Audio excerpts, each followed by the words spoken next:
Olá, caros amigos do YouTube, eu sou Kátia Magalhães e sejam todos muito bem-vindos ao canal Chá com Debate, o seu espaço de interlocução livre e democrática na internet. Hoje, por unanimidade, o nosso TRE aqui do Rio confirmou a inelegibilidade do nosso prefeito, o senhor Marcelo Crivella. Como vocês devem ter acompanhado na mídia, havia duas ações em curso junto ao TRE. A primeira dizia respeito ao chamado Café da Comunhão, um evento onde Crivella reuniu alguns pastores e que acabou sendo conhecido como o episódio do Fala com a Márcia. Devido à enorme notoriedade desse evento, vou poupar aqui maiores detalhes para poupar o tempo de vocês, já que certamente vocês bem sabem do que eu estou falando. Aquele evento envolvendo o CISREG, o loteamento, por assim dizer, da saúde na nossa prefeitura. Já a segunda ação também dizia respeito ao café da comunhão, mas além desse tal café, a segunda ação ainda tratava de um certo episódio ocorrido em setembro de 2018, numa quadra de uma escola de samba, em que Crivella teria convidado e teria transportado funcionários da Conlurb, de uma companhia municipal, uma estatal do município sob o seu controle, para uma determinada festividade, na verdade, para a apresentação de alguns candidatos. Vejam bem a data, setembro de 2018. E dentre esses candidatos, lá estava o filho do prefeito, que na época disputava uma vaga no Parlamento Nacional, no Congresso, concorria ao cargo de deputado federal. A primeira ação, a que versava só sobre o café da manhã, foi julgada improcedente no TRE. Contudo, a segunda foi admitida e foi conhecida no mérito, foi julgada procedente e acabou acarretando a inelegibilidade de Crivella. Acredito que esses eventos todos, em particular esse julgamento, a decisão do TRE, nos leve a muitas reflexões. Pensem aqui comigo, Crivella, uma figura que não passou para a história do nosso país como um grande gestor, muito pelo contrário, nunca foi conhecido por ter administrado nada, por ter administrado uma empresa, algum órgão público, nada. Ele não tem esse passado gerencial no seu histórico. Crivella era apenas um líder religioso que aproveitou a enorme dimensão metafísica que nós no Brasil costumamos dar à política para se tornar um líder político também. E o que quero dizer com isso? Acredito que no Brasil esses ramos da religião e da política estejam intimamente imbricados, muito envolvidos, interconectados, e entendo que nós brasileiros, na grande maioria, costumamos enxergar os políticos numa dimensão metafísica, tratando-os como verdadeiros deuses, ídolos, mitos, muitas vezes como demônios quando eles não nos agradam, ou seja, uma dimensão religiosa da política. E acredito que Crivella tenha surfado nessa onda de popularidade de líderes religiosos.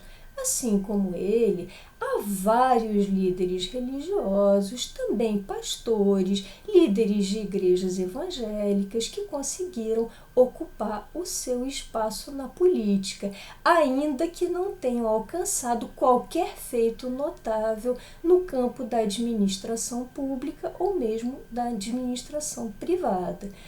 Um Um bom exemplo disso, do nosso próprio estado, é a deputada Flor de Lis, tão pastora quanto Crivella e que chegou ao Legislativo, chegou ao Parlamento Nacional, tão somente com base no seu histórico de líder religiosa. O próprio Bolsonaro, como temos visto e temos comentado a miúde aqui no canal, deve boa parte da sua popularidade, do seu capital político, a diversas alianças com líderes religiosos. Temos examinado muito esse fenômeno aqui. E bem antes de Bolsonaro, bem antes de tudo isso, devemos ter sempre em mente que o PT, partido que reinou entre nós por 13 anos consecutivos, foi fundado não em um sindicato, em uma associação de classes, mas sim numa igreja. Acho que isso reflete muito bem esses estreitos laços entre política e religião. Vejam também a propósito que todos, digo todos, sem exceção, todos os candidatos na eleição presidencial de 2014 visitaram o Templo de Salomão como forma de angariar alguns milhões de votos de brasileiros evangélicos. Diante de tudo isso, estou por um acaso querendo afirmar que líderes religiosos, pastores, padres, umbandistas, líderes de terreiros de candomblé não possam se candidatar a cargos políticos? Estou por um acaso afirmando isso? De modo algum. Todos eles têm capacidade eleitoral, legitimidade eleitoral para votarem, serem votados e devem ser votados se as pessoas de fato confiarem na sua capacidade de gerir a coisa pública, de gerir a administração pública. Eu só acho que ao escolher um candidato, o eleitor não deveria se restringir ao carisma religioso daquela pessoa. Acho até que ele nem deveria levar em consideração esse carisma. Acho que o eleitor deveria fazer uma pesquisa, uma verdadeira busca no histórico daquela pessoa, no currículo, em todas as informações públicas que aquela pessoa divulgar e pensar: será que efetivamente estou escolhendo um bom gestor para os cargos do executivo, seja do executivo federal, estadual ou municipal? Será que estou escolhendo bons legisladores, pessoas preparadas para legislarem em prol de um Estado que interfira o mínimo nas nossas liberdades individuais e que nos forneça condições mínimas de desenvolvimento, o mínimo de estabilidade política e jurídica para que esse país possa prosperar? Acho que essas seriam as principais questões que deveriam pairar na cabeça dos eleitores. Infelizmente, tenho plena certeza de que não é isso que ocorre entre nós. Desse modo, o julgamento de hoje, a confirmação do julgamento de hoje sobre a inelegibilidade de Crivella suscita, a meu ver, dois questionamentos muito importantes. Questionamento número 1. Será que o recurso que Crivella apresentará ao TSE, ao Tribunal Superior Eleitoral, vai ser recebido em um efeito suspensivo? O que significa isso? Será que Crivella vai pedir ao TSE que suspenda, pelo menos temporariamente, os efeitos da decisão do TRE para que ele possa prosseguir sendo candidato? Acho que dificilmente o TSE venha conceder esse efeito suspensivo, porque no nosso Código Eleitoral não há previsão desse efeito em recursos ao TSE. Em outras palavras, simplificando todo esse juridiquês. Assim que o TRE define a inelegibilidade de alguém, o interessado é comunicado e permanece inelegível, até que o TSE venha a reverter essa decisão, numa decisão final de mérito.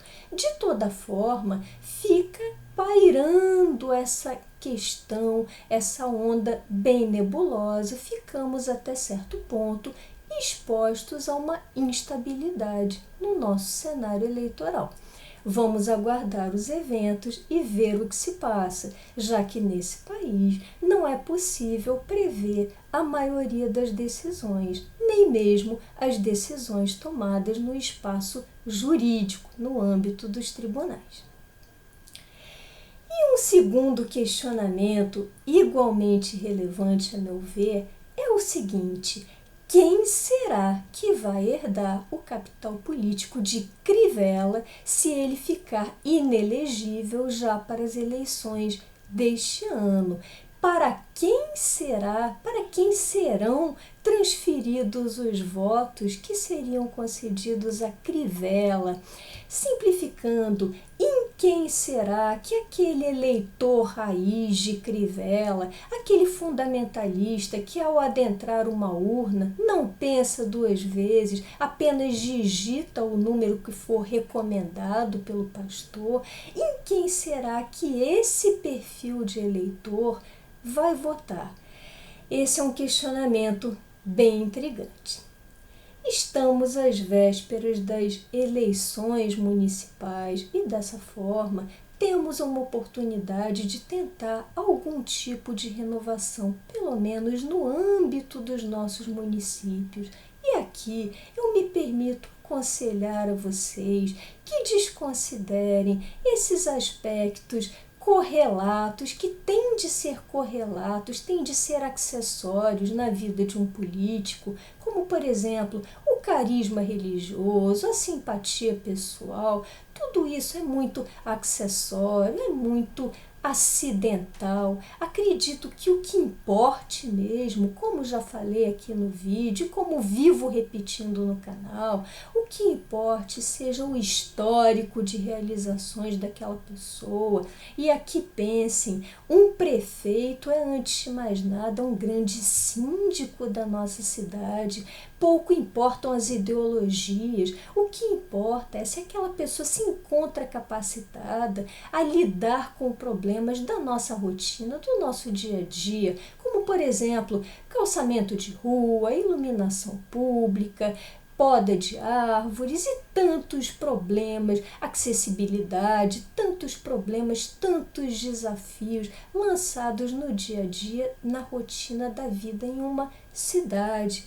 Pensem nisso, estudem o histórico de vida dessas pessoas, dos seus candidatos a prefeitos, a vereadores e, por favor, não desperdicem o seu voto, senão nós vamos ter mais 4 anos para penar, para aguentar mais algum péssimo gestor, mais alguém que não tenha qualquer capacidade gerencial e que só chegou ao poder político graças ao seu histórico religioso, o que já é francamente bastante ultrapassado no mundo desenvolvido. Bom, essas eram as reflexões que eu gostaria de compartilhar com vocês hoje. Se tiverem gostado desse vídeo, deixem seus likes, comentem. Por hoje me despeço e até o próximo Chá com Debate.